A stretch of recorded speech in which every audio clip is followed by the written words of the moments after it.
What is going on, guys? So today I'm going to be talking about my Airbnb experience, and kind of why I'm getting rid of it in a sense, and if it's a good strategy for you to use or not. So I was talking to a buddy of mine because he just got his first home. He wants to live in it for a year until he rents it out, and then he was debating on getting one to maybe Airbnb it just for profit, right? So I know a couple people that do Airbnb that do really well on it. I know one person, he has an Airbnb, he takes care of it himself as well, and he makes good profit. However, he has run at least into one big problem so far. He's only been doing it for about 2 months now. So, but again, he's cash flowing like $9,000 on a property that costs him about $3,000 to $3,500 a month. So it's $5,000 positive. So here's mine. So this property with everything, utility. The thing about Airbnb is you underestimate the small costs. I want to start off on that. To get everything nicely set up, right? You gotta have the Netflix subscription, or at least it's a plus, Hulu and all that logged in, right? So again, get all the subscription. You're looking at $100 a month if you don't have anything like that.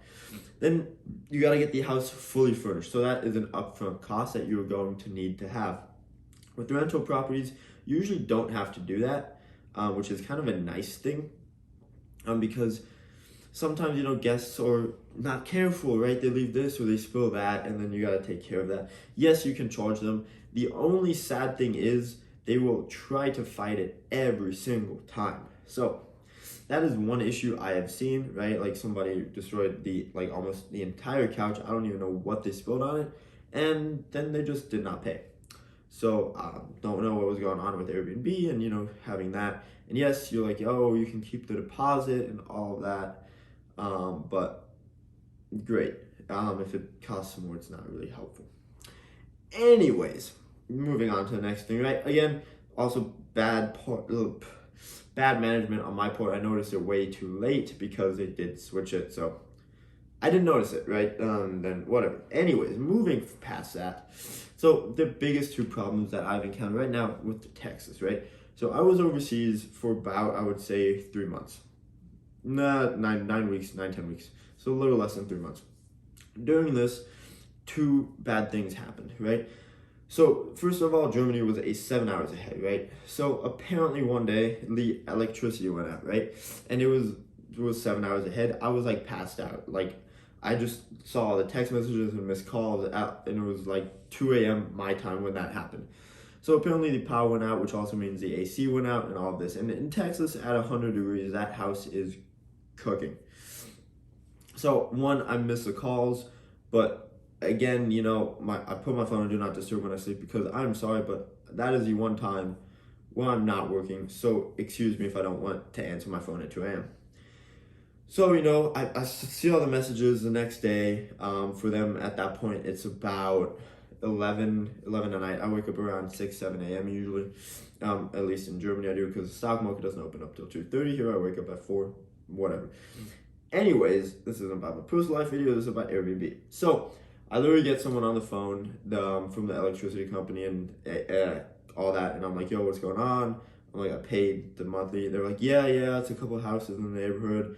We gotta go check it out today. I'm like, okay. So I text them. I'm like, yo, sorry, it happened to a couple of houses. They're gonna send somebody out today. If there's anything, I have my phone on me all day. Just hit me up, right? Guy goes off. He's like, this is unacceptable. Like, I should sue you for this, and I'm gonna make this house mine. You don't deserve this house. Like, this is just not. I'm like, what kind of drugs are you on? Like, shut up. Like, I just started getting annoyed at that point, and I honestly wanted to just kick him out for that day. It was like a week-long rental, and I'm just like, why? I'm sorry. Like, it would have been one thing if it was just my house. Considering it was a couple of houses in the neighborhood, I don't understand why they got so mad. And then, so that was the first incident. Second incident, the fridge ended up breaking. Literally, still don't know the reason. And somebody got out there literally the next day. So it happened at nighttime, and I was still awake. Long story. We're not going to get into why I was still awake at like 4 a.m. my time. Let's just say stress. But, I'm sitting there and I'm like, okay. I'm like, hey, yeah. So, it was like afternoonish their time or something. I'm like, hey, somebody can be there at like this and this time. They're like, okay, perfect. So that was like 16 hours later. The lady literally goes, again, like 5-day rental. She's like, hey, yeah, I'm gonna need my money refunded for the entire like week basically. They were saying Monday through Friday. And I'm like, excuse me? And she's like, yeah, fridge broke, I can't use it. All the food we put in there is now gone to waste. And that was a lot more than what we paid for the entire 5 days. I'm like, what, did you freaking have Wagyu and like lobster in that fridge? Like, I just don't understand. And like, if you guys know, I also have a Turo car rental and I also rent out watches. But there are so many like, I'm just like, where do you get the idea that that's just okay, right? Like, I don't like once cancel a Turo rental, literally because the freaking car got towed. Like, I am sorry that the car got towed, but the person was about 4 hours late to pick up the car. The car had a tow limit, and it wasn't like anything special. It wasn't like, oh, his flight got delayed or anything like that. It was actually just because he was busy. He's like, oh, I saw a buddy of mine and we caught up. And I'm like, yeah, couldn't it pick, like, what? And then literally car got towed. He's like, well, I'm gonna need wheels like within the next 5 minutes. And I'm like, I can't pull a car out of my ass, so no. And I could just cancel the trip. I was annoyed enough having to get the car back from the tow place. Anyways, moving on. So the whole thing with the Airbnb is like stuff like that. Those are true stories. And I feel like if I kept doing it longer, I'd just get like that. And yes, I could hire Airbnb property manager, but then I just started thinking, I think it's smarter for me at this point in my life to, and yes, I'm not old. I'm still pretty young. I'm in my 20s.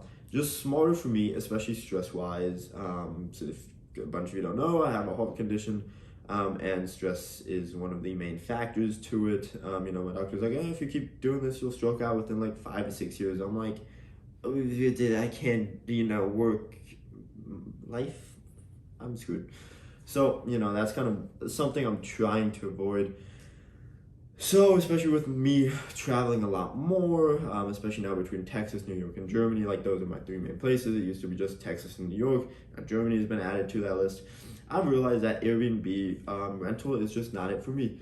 Maybe I might get a property manager for the Airbnb or Airbnb manager, but right now it is just not something I wish to do. I would just honestly rather keep that house, do a long-term rental on it, and kind of be done with it. Now, what I actually ended up doing with this house is we are currently right now closing on it. So I decided to fully sell it. Now, why am I doing this? Is because I've actually just decided to sell this one, right? Because the profit that I can take from that other house, and it's only about an hour away from this one, that's why I decided to manage it myself, would basically fully pay off my mortgage. I have I'm gonna be fully transparent. I have, as of today, $205,000 left on this house mortgage, which is nice because that other house will literally fully pay this down. And I'm also in the process of getting rid of a couple of my rental cars. So the nice thing is my income is not going to take too much of a hit. Now you're probably wondering, how is that possible? That's actually because the way that I've done it is just because I don't need the money in my bank account, especially not right now. So what I've done is, for people that don't have the best credit or is starting out and all of this, instead of me renting out the cars on a daily basis, I'm just basically not just a seller, but I'm also the bank, right? So I'm also getting the interest rate. And yes, it is higher than the regular 3, 4, 5, 6% you would get right now. It's actually at 6%. So that's what I'm charging. I'm charging 6% interest. So that's what I've decided to do. So I'm doing like a long-term rentals minimum of a 1-year contract on my house, as well as then long-term basically like leases or rentals on my cars. And so that's kind of what I've been doing. I've just kind of been trying to honestly de-stress everything. And yes, the profit is more if you do Airbnb. I'm not going to lie, especially if you do it super well. But here's the thing. I've looked at it as myself as a person and what kind of person I am. And I'm not one of the people that is very good with handling situations like that. I think too differently, and I just get super annoyed, and then it's just not a good look on me, because I feel like some things that should be common sense to some people obviously aren't, and sometimes the way people behave I'm just like, where did you grow up? In the freaking jungle?